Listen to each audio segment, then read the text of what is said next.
The floor, sir. Thank you. Your Excellency, President Vladimir Putin, Highnesses, Excellencies, friends. It is my honor to represent Prime Minister Narendra Modi at the BRICS outreach segment. I convey his greetings to all of you.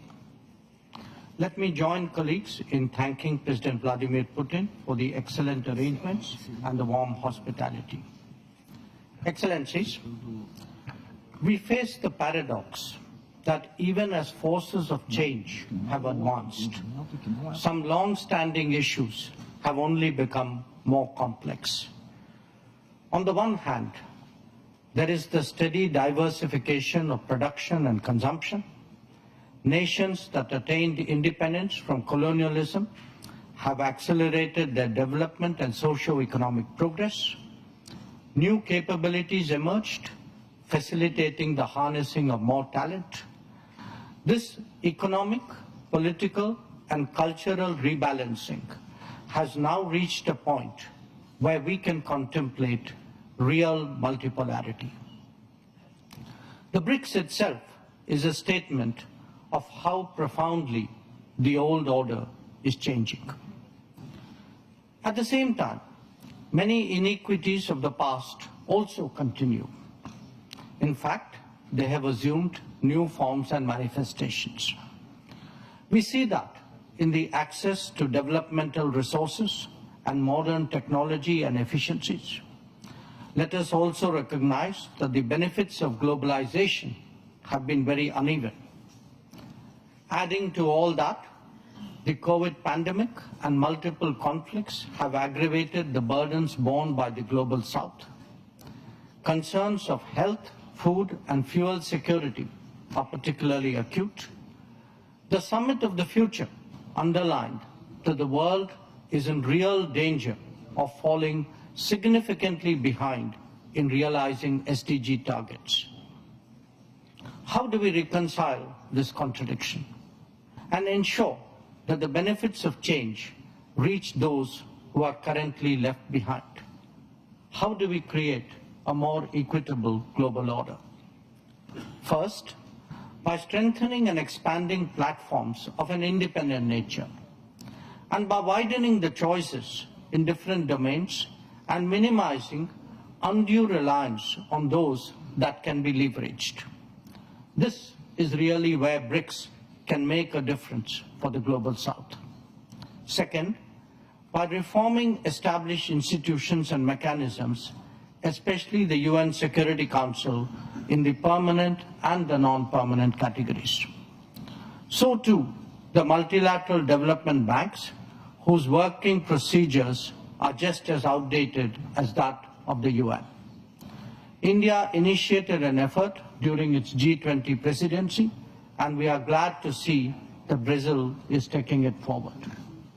Third, by democratizing the global economy through creating more production hubs. The COVID experience is a sharp reminder of the need for more resilient, redundant, and shorter supply chains. For essential needs, every region legitimately aspires to create their own production capabilities. Fourth, by correcting distortions in global infrastructure that are a legacy from the colonial era. The world urgently needs more connectivity options that enhance logistics and mitigate risks.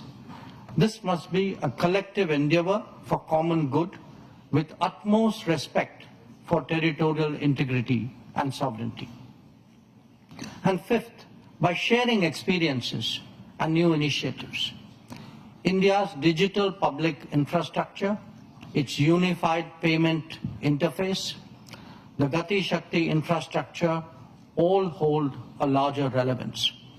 The International Solar Alliance, the Coalition for Disaster Resilient Infrastructure, the Global Biofuel Alliance, Mission Life, and the International Big Cat Alliance are similarly initiatives of common interest.